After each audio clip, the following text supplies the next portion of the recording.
Épreuve et tentation. Chers frères, chères sœurs, chers amis, je vous souhaite la bienvenue et je vous dis merci d'être à l'écoute de ce message qui fait suite à celui qui s'intitule « La couronne de vie ».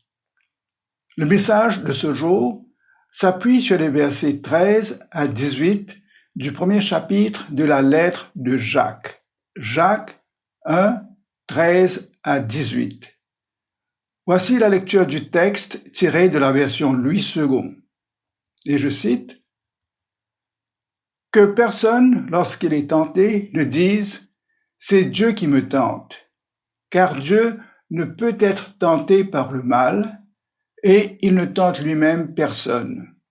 Mais chacun est tenté quand il est attiré et amorcé par sa propre convoitise. Puis la convoitise, lorsqu'elle a conçu, enfante le péché, et le péché, étant consommé, produit la mort. Ne vous y trompez pas, mes frères. Toute grâce excellente et tout don parfait descendent d'en haut, du Père des Lumières, chez lequel il n'y a ni changement ni ombre de variation. Il nous a engendrés selon sa volonté par la parole de vérité, afin que nous soyons en quelque sorte les prémices de ces créatures. Fin de citation. Voici les 3 points. Pour vous servir d'aide-mémoire, les 3 points commencent par la lettre C. Premièrement, la cause de la tentation. Deuxièmement, le cours de la tentation. Troisièmement, la conquête de la tentation. Ayant prononcé cette béatitude au verset 12, heureux l'homme qui supporte patiemment la tentation, car après avoir été éprouvé, il recevra la couronne de vie que le Seigneur a promise à ceux qui l'aiment. L'apôtre Jacques procède à nous faire comprendre le processus de la tentation. Aussi, les versets 13 à 18 méritent notre attention, car ce qui nous casse et ce qui nous décourage dans notre marche spirituelle au quotidien, c'est justement les pièges et les embûches qui sont naturellement sur notre route presque à chaque pas et que nous n'arrivons pas toujours à éviter. Donc nous nous retrouvons souvent, pour ainsi dire, à terre ou bien traqués par un sentiment de défaite, ne sachant pas comment ou si nous allons surmonter la prochaine tentation. Aussi, dans la demi-heure qui va suivre, nous voulons, par la grâce de Dieu, vous indiquer un moyen pratique pour surmonter les épreuves et la tentation. Nous remercions Dieu qui, par son Saint-Esprit et par la plume de l'apôtre Jacques, nous dit ce qu'il en est, tout en nous donnant l'assurance de marcher dans la victoire de Jésus qui nous précède et qui nous permet de faire l'expérience que lui-même a faite. Dans le message précédent, je vous disais que le mot « peirasmos » traduit à la fois épreuve et tentation. Peirasmos, épreuve, tentation, peut signifier une opportunité pour nous séduire et nous éloigner de Dieu, ou une épreuve pour approfondir notre communion avec Dieu pour que sa vie se manifeste en nous. Chers amis, non seulement la tentation est très réelle, mais nous en sommes tous sujets de par notre nature humaine entachée par le péché. Cependant, disons tout de suite que la tentation en soi n'est pas un péché. Pourquoi? Prenons l'exemple du Seigneur Jésus. Il a été tenté pendant 40 jours dans le désert, mais il n'a pas commis de péché. Il a été tenté sur plusieurs plans par le tentateur qui lui a dit d'ordonner que les pierres deviennent des pains, ou quand le tentateur lui montre tous les royaumes du monde et leur gloire. Mais Jésus en est sorti victorieux, car à tous les coups, il a employé l'épée de l'esprit pour vaincre le tentateur. Pour cela, nous avons le témoignage de la parole de Dieu en Hébreu, le chapitre 4 et le verset 15, Hébreu 4, 15, qui nous rassure, et je cite, « Car nous n'avons pas un souverain sacrificateur qui ne puisse compatir à nos faiblesses. Au contraire, il a été tenté comme nous en toutes choses, sans commettre de péché. » Fin de citation. Ce témoignage est confirmé par l'apôtre Jean dans sa première lettre. Et je cite, Or, vous le savez, Jésus a paru pour ôter les péchés et il n'y a point en lui de péché. Fin de citation. Donc nous avons Jésus comme notre modèle parfait pour résister à la tentation. Vous savez, la tentation a le potentiel de nous faire succomber si nous ne sommes pas avisés et si nous baissons notre garde. Nous rendons grâce à Dieu pour sa parole qui nous met en garde contre la tentation et qui nous donne la connaissance et les ressources spirituelles pour les surmonter. La mécanique ou l'engrenage de la tentation. En effet, dans les versets 13 à 15, l'apôtre Jacques nous explique pour ainsi dire la mécanique ou l'engrenage de la tentation. Cette comparaison avec un engrenage pourrait nous choquer, mais elle exprime ce processus, elle exprime ce système invisible qui nous entraîne par ses roues dentées, c'est-à-dire nos sens et les circonstances qui, de façon mécanique, nous broient dans une spirale descendante et aggravent une situation initiale dont les implications sont insoupçonnables. L'issue des tentations et les conséquences sont irréversibles sur le plan purement humain. Mais rendons grâce à Dieu pour le sang de Jésus qui nous purifie de tout péché et qui nous restaure dans une relation sainte avec Dieu quand nous confessons nos fautes, nos manquements et nos chutes. Et je cite, « Si nous confessons nos péchés, nous dit l'apôtre Jean, Dieu est fidèle et juste pour nous les pardonner et pour nous purifier de toute iniquité. » Fin de citation. Si notre intelligence n'est pas éclairée et soumise à l'Esprit de Dieu, nous succombons aux tentations. D'ailleurs, cela serait notre expérience malheureuse à tous si notre volonté de résister ne prenait pas le dessus. Nous abordons le premier point, la cause de la tentation. Nous allons relire Jacques en français courant pour mieux comprendre les rouages de la tentation et pour savoir comment ne pas y succomber. Tout d'abord, sachons que la source de la tentation est la convoitise ou le mauvais désir. Et je cite, « Que personne qui est tenté ne dise « c'est Dieu qui me tente », car Dieu ne peut pas être tenté de faire le mal, et il ne tente lui-même personne. En réalité, tout être humain est tenté quand il se laisse entraîner et prendre au piège par ses propres désirs. Ensuite, tout mauvais désir conçoit et donne naissance au péché. Quand le péché est pleinement développé, il engendre la mort. Ne vous y trompez pas, mes chers frères. Tout nom excellent et tout cadeau parfait descend du ciel. Ils viennent de Dieu, le Créateur des lumières célestes. Et Dieu ne change pas.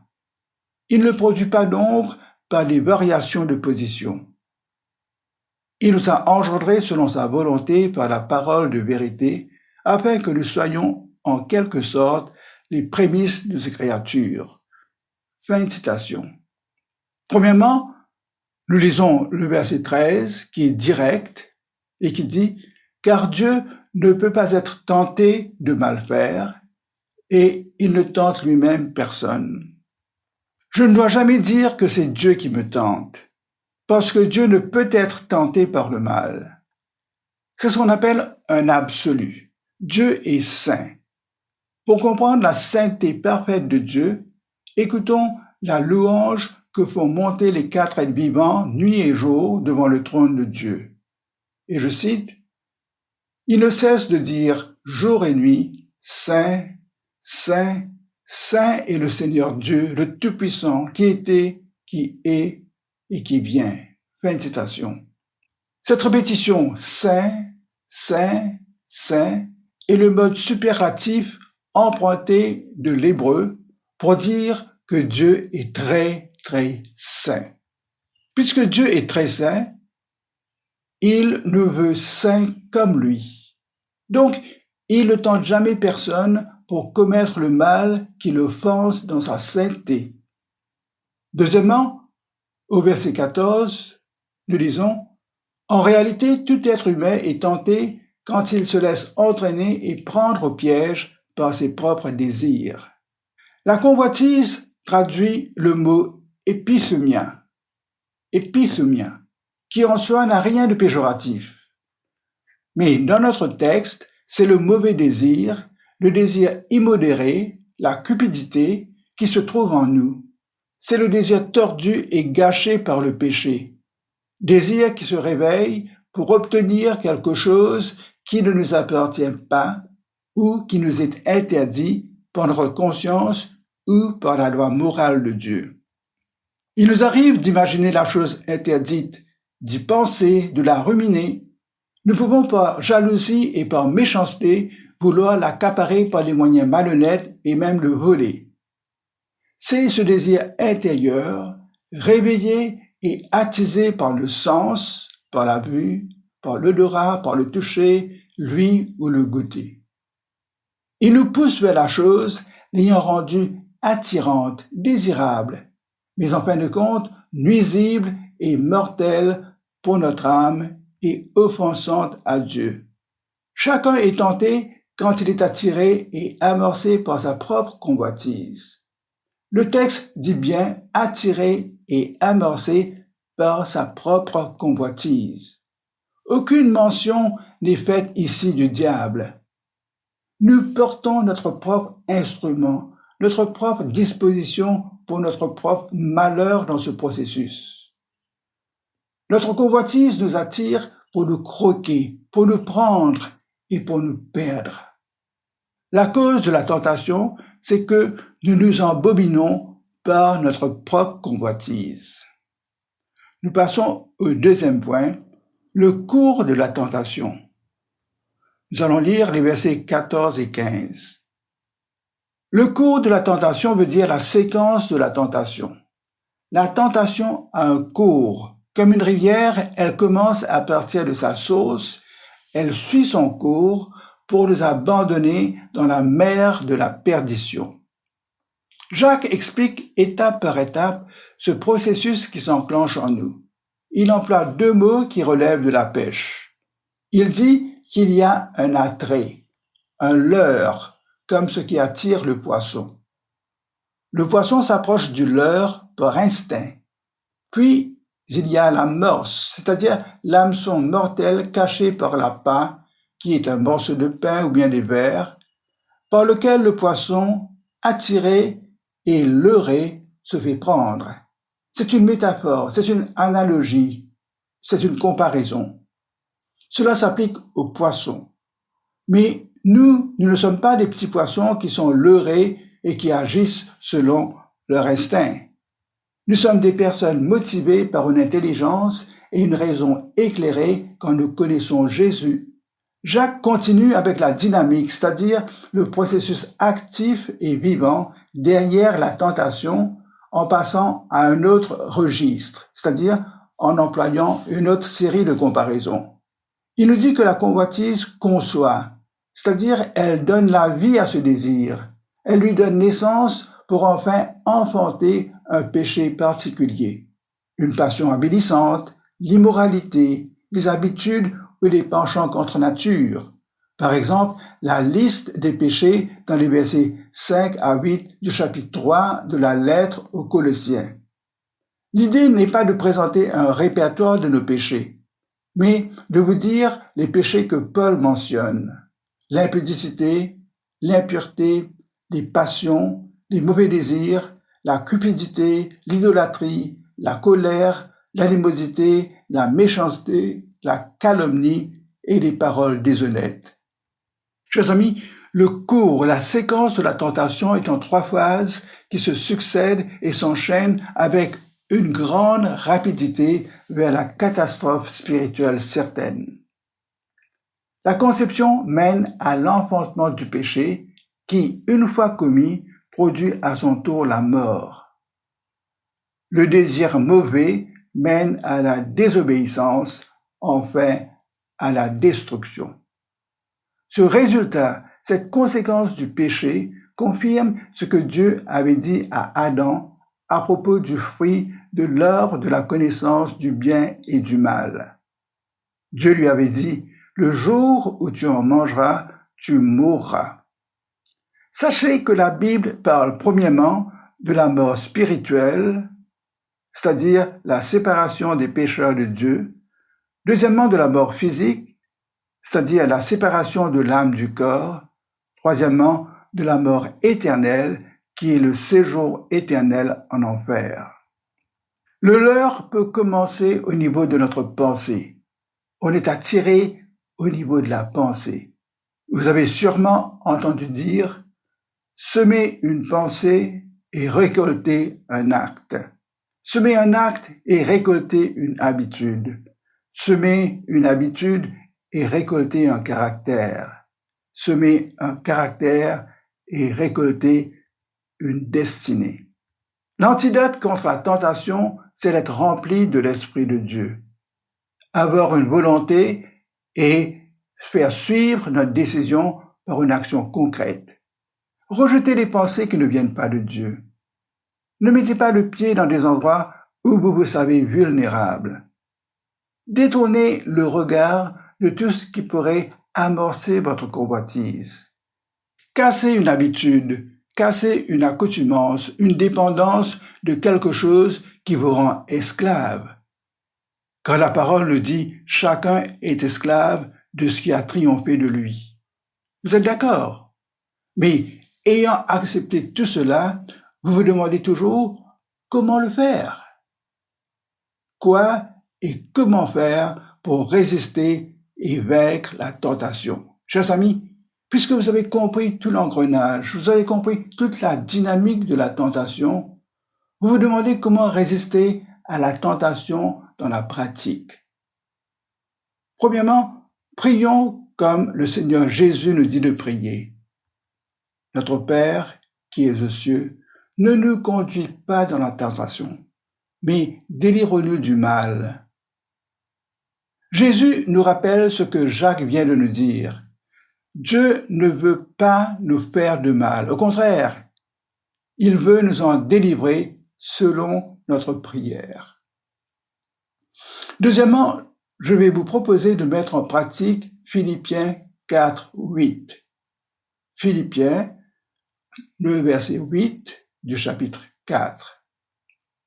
Puisque la plupart du temps, la tentation démarre au niveau de la pensée, appliquons ensemble ce que nous dit ce verset de la parole de Dieu.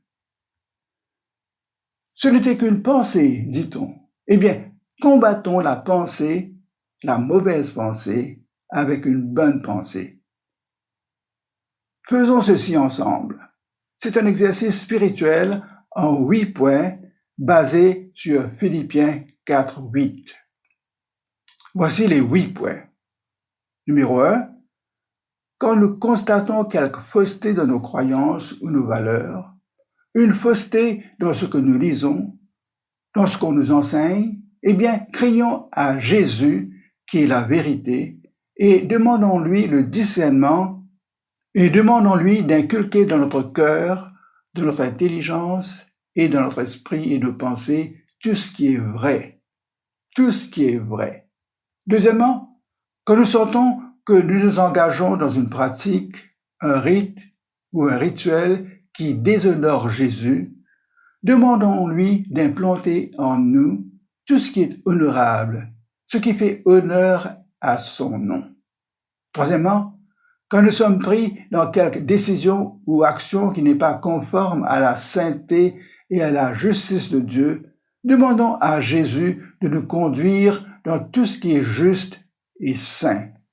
Quatrièmement, quand les pensées impures surgissent au-dedans de nous, demandons à Jésus de créer en nous un cœur pur et de diriger et de fixer nos pensées sur lui et sur tout ce qui est pur. Cinquièmement, quand nous ressentons un manque d'amour ou l'absence d'amour pour ce qui mérite notre affection, demandons à Jésus de nous remplir de son amour et de nous attirer vers tout ce qui est aimable. Sixièmement, quand nous savons que quelque chose ne sera pas approuvé par Dieu, rejetons-la tout de suite et demandons à Jésus de nous aider à rechercher tout ce qui mérite son approbation. Septièmement, quand nous entamons quelque activité ou démarche qui tendrait vers le vice, vers la corruption, la malhonnêteté, Demandons à Jésus de nous inspirer tout ce qui est vertueux. Enfin, huitièmement, quand nous voyons que nous ne pourrons pas faire monter les louanges vers Dieu, demandons à Jésus de mettre en nous ce qui est digne de louange. Chers amis, nous serons sages de prendre du temps aujourd'hui pour mémoriser Philippiens 4.8, et nous en approprier selon nos besoins, car nous apportons nos pensées partout avec nous. Et je cite, « Au reste, frères, que tout ce qui est vrai, tout ce qui est honorable, tout ce qui est juste, tout ce qui est pur, tout ce qui est aimable, tout ce qui mérite l'approbation, ce qui est vertueux et digne de louange, soit l'objet de vos pensées. » Rappelez-vous, nous apportons nos pensées partout avec nous. Et portons attention à cette parole. Par ailleurs, nous ferons ce que nous exhorte Jacques, qui nous dit de ne pas être des auditeurs oublieux, mais de mettre en pratique la parole de Dieu. Nous voulons terminer ce deuxième point sur une grande note positive remplie d'espérance. Jésus-Christ est le remède contre la mort.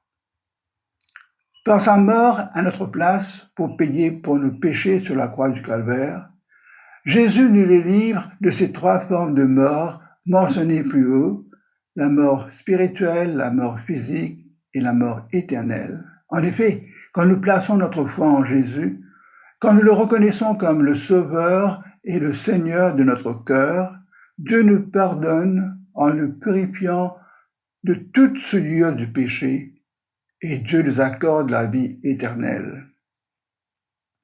Et je cite, « Si tu confesses de ta bouche le Seigneur Jésus, et si tu crois dans ton cœur que Dieu l'a ressuscité des morts, tu seras sauvé.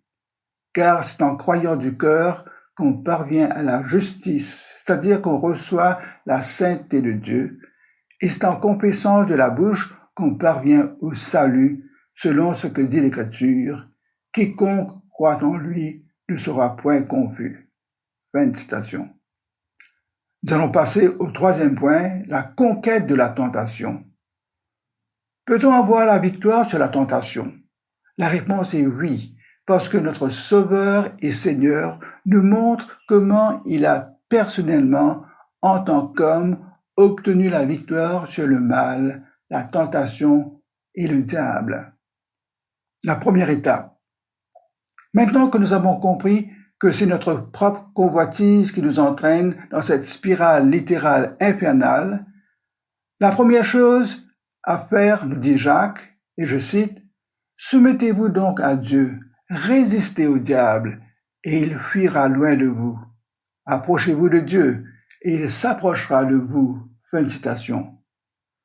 D'une part, nous nous mettons sous une obéissance volontaire continuelle à Dieu. Nous pourrons ainsi résister au diable qui rôde autour de nous. En fait, le diable s'enfuira. Plus nous nous approchons de Dieu, plus Dieu s'approche de nous. Et nous reprenons ce premier verset qui se trouve dans la première lettre de Jean. 1 Jean 5, 18, que je cite, « Celui qui est né de Dieu se garde lui-même, et le malin ne le touchera pas. » Fin de citation. Cela nous permet de retourner à cet épisode de la tentation de Jésus. Le texte de Matthieu nous dit « Alors le diable laissa Jésus.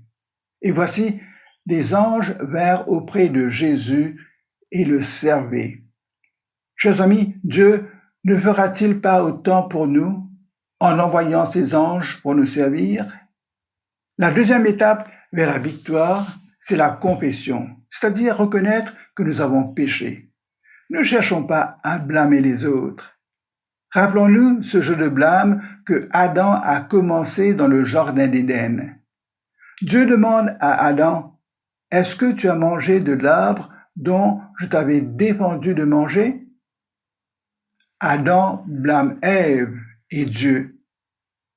Le texte nous dit, l'homme répondit, « La femme que tu as mise auprès de moi m'a donné de l'arbre et j'en ai mangé. Vous avez bien entendu. Adam dit, la femme que toi, Dieu, tu as mise auprès de moi m'a donné de l'arbre et j'en ai mangé. Et l'Éternel Dieu dit à la femme, pourquoi as-tu fait cela? La femme répondit, le serpent m'a séduite et j'en ai mangé. Vous voyez, l'homme pointe du doigt et Ève et même Dieu. Et Ève, à son tour, jette le blâme sur le serpent, le diable. Troisième étape nous est expliquée dans un verset de Corinthiens. 1 Corinthiens 10, 13, que je cite, « Aucune tentation ne vous est survenue qui n'ait été humaine, et Dieu, qui est fidèle, ne permettra pas que vous soyez tentés au-delà de vos forces. Mais avec la tentation, il préparera aussi le moyen d'en sortir, afin que vous puissiez la supporter. » Fin de citation. Un exemple mémorable de moyen pour s'en sortir, c'est l'histoire de Joseph dans Genèse au chapitre 39. Genèse 39, les versets 6 à 12. Quand la femme de son maître lui dit de coucher avec elle, écoutons ce que répond Joseph. « Comment ferais-je un aussi grand mal et pécherais-je contre Dieu ?» Pour Joseph, l'honneur de Dieu était en jeu. Le texte nous dit que Joseph laissa son vêtement et s'enfuit dehors. Dieu va nous donner un moyen de nous en sortir. L'issue pour Joseph était la fuite, suivie de beaucoup d'épreuves, certes, inclus un long emprisonnement. Mais à la fin, Dieu lui fit justice.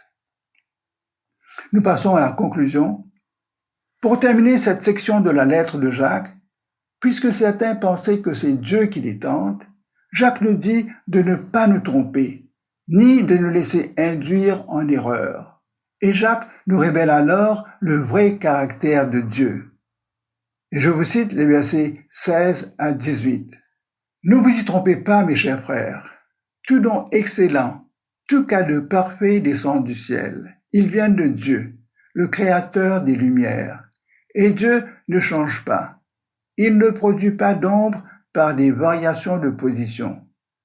Il nous a engendrés selon sa volonté par la parole de vérité, afin que nous soyons en quelque sorte les prémices de sa créature. » Fin de citation.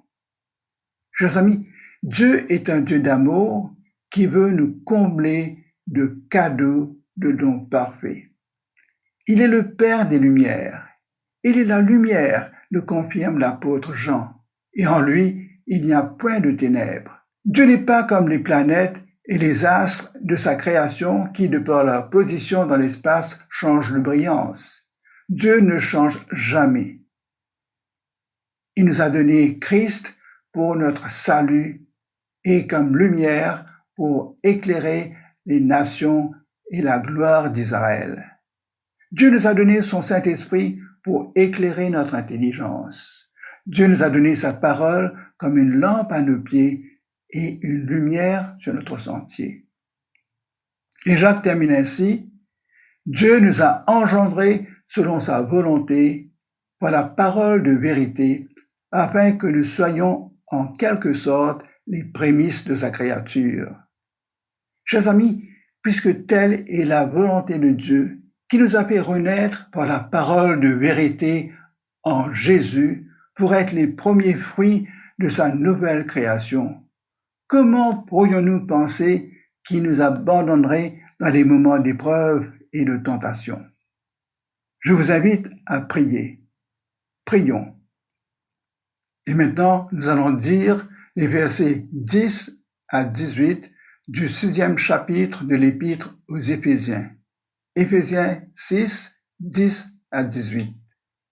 Au reste, fortifiez-vous dans le Seigneur et par sa force toute puissante. Revêtez-vous de toutes les armes de Dieu, afin de pouvoir tenir ferme contre les ruses du diable. Car nous n'avons pas à lutter contre la chair et le sang, mais contre les dominations, contre les autorités, contre les princes de ce monde de ténèbres, contre les esprits méchants dans les lieux célestes. C'est pourquoi prenez toutes les armes de Dieu afin de pouvoir résister dans le mauvais jour et tenir ferme après avoir tout surmonté. Tenez donc ferme.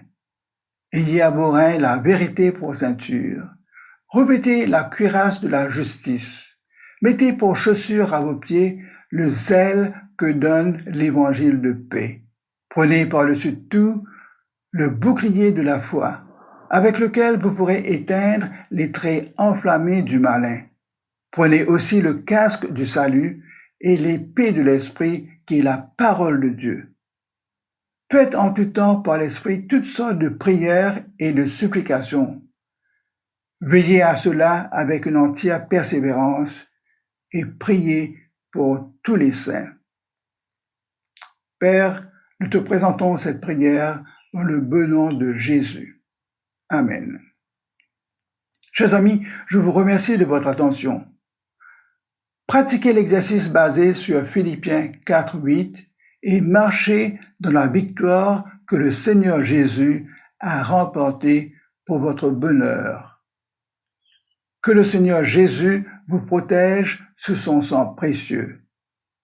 À bientôt.